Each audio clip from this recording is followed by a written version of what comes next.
гадни кут. Значи, първо, че иглата беше, нали, видя непрозрачна. Второ, вената не се виждаше, аз я напипах. Как се оцели, брат, че изобщо не стана ясно. Но все пак мисля, че разсипах малко, ама я за чакай, той е за умрелите. Има приятел от моят блок. Той заедно досъхме с него. Той се беше наял с хапчета с години с глутите ми, след това се шибна една петица и моментално на место белодробна емболия.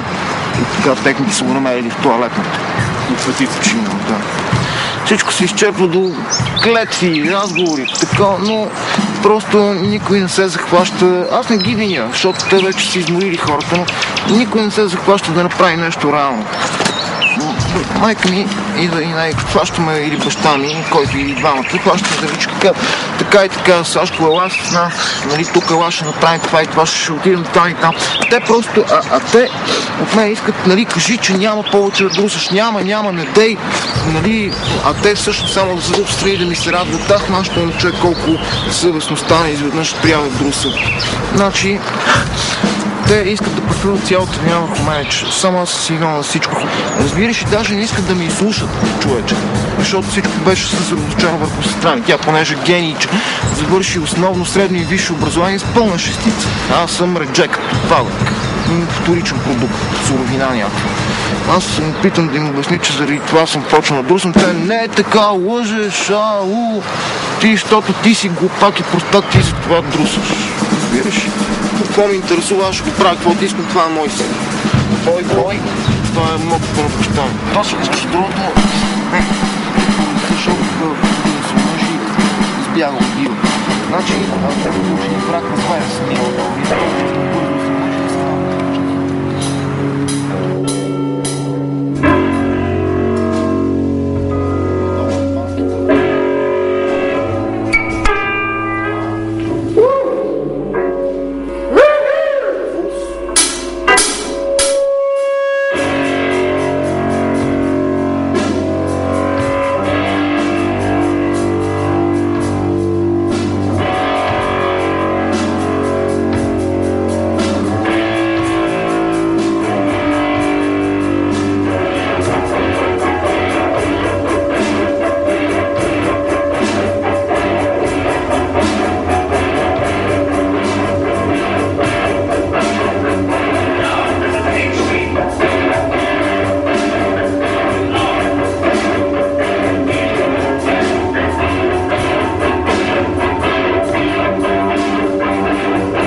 Чакай. Всички чакай. Невинни хора, много, щастливи хора, още по-много, което значи ще има и трупове много, точно.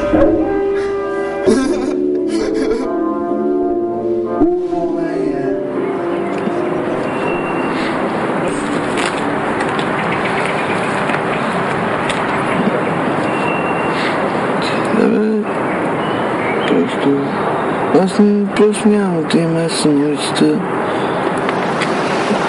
Сега цялата нощ обикалях. Гъбремче. То време си цяла нощ дъжд. Не съм спал. Краката са ми подгизнали. Въобще. И най-галното е, че не можах да изкарам достатъчно да си взема някакви бухни. Но това вече това ще се направи. Защото вече не приличам на човек. Просто в момента ми е някакво малко криво. понеже, нали, се чувствам доста засегнат и в момента се чувствам като някаква опитно зайче. Разбираш? Важното е да ти е готно и да си срещу приятели, там купони. Не да си като приятел сред хората, да има някой до тебе. От време на време поизкараме една нощ, да отиваме сутринта на нас. Не, много рядко, аз не искам да... Я хапнем, я вземе някакви пари. Защото той се чувства задължен да остане с мен. Един път го бутнах в спалнята си, викам тя, майка ми няма... В това време няма никакви такива навици, сви хора, изкъпа се. И тя точно тогава влезна и го спипах там. Да, и като ми каза, че не мога да живея. Аз съм, нали, останал съм една вечер да спа там и не съм можел да живея по домовете на хората. Това като ми го каза. Защото тя е някаква изнервена от себе си. Просто... Това от времето. Това времето, дет се вика, ни наказва за добро всички. В един момент удря една депресия, след това с другото се връща. Пак така, затова се разтивам на равнотата, вече ги слея тия две неща. В момента само седа и чакаме така. Я през ден, я през два се променям и затова е така, си седа и си чакам и освобождението. Така си мислиш.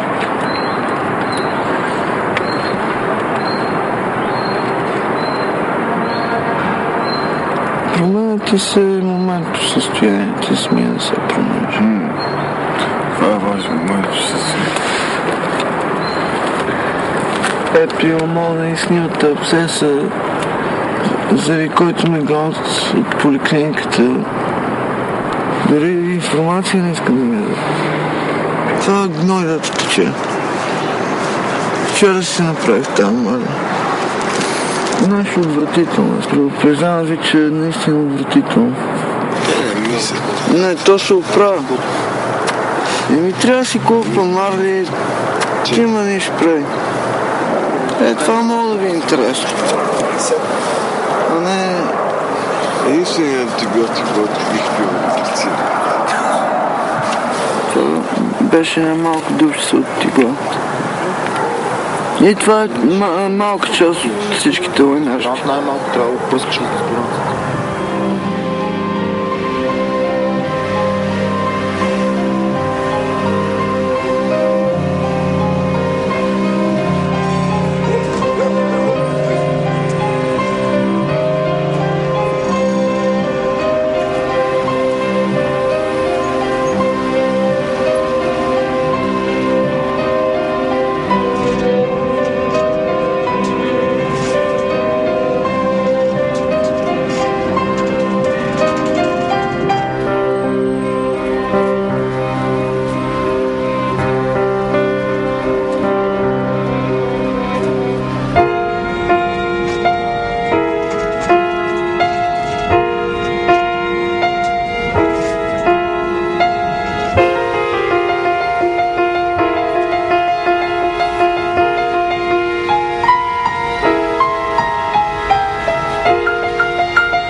То притръпваше така на улицата след 2 седмици.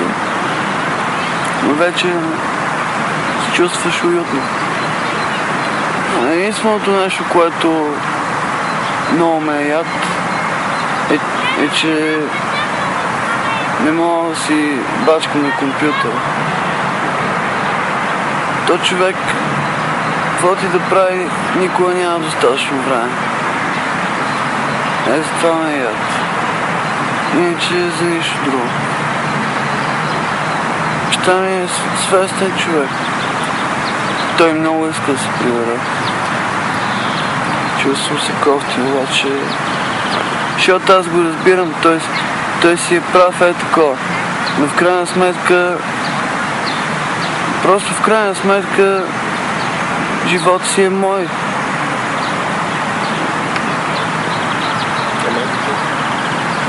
Майка ми си гледа децата там сама.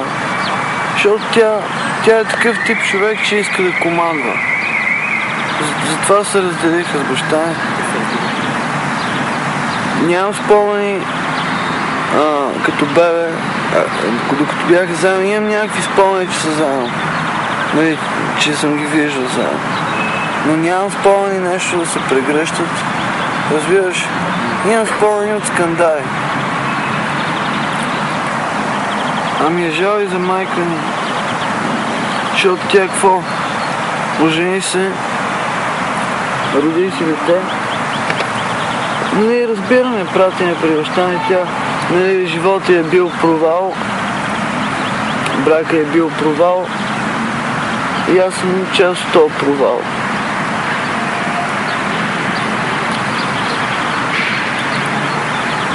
Сигурно така вижда нещата. И тя иска някакси да започне живота си от начало, обаче тя не знае как. Тя знаеш какво прави? Взе си апартамент и почна да го обзавежда в бяло и розово. Що? Разбираш? Как се казва? Утопия, по-моему. В смисъл, нали...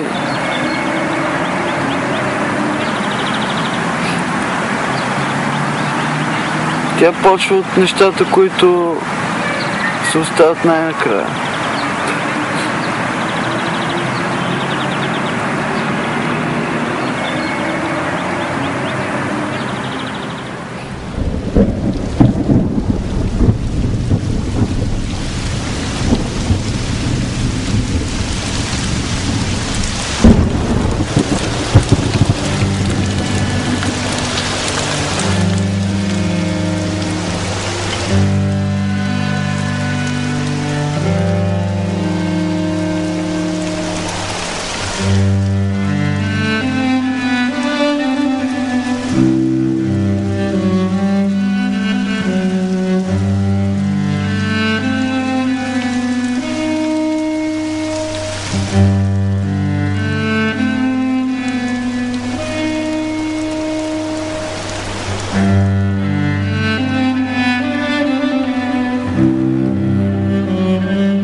Тези герои, които по-рано са запознати с тях, една част от тях умряха, други отидоха в чужбина, трети спряха да вземат наркотици.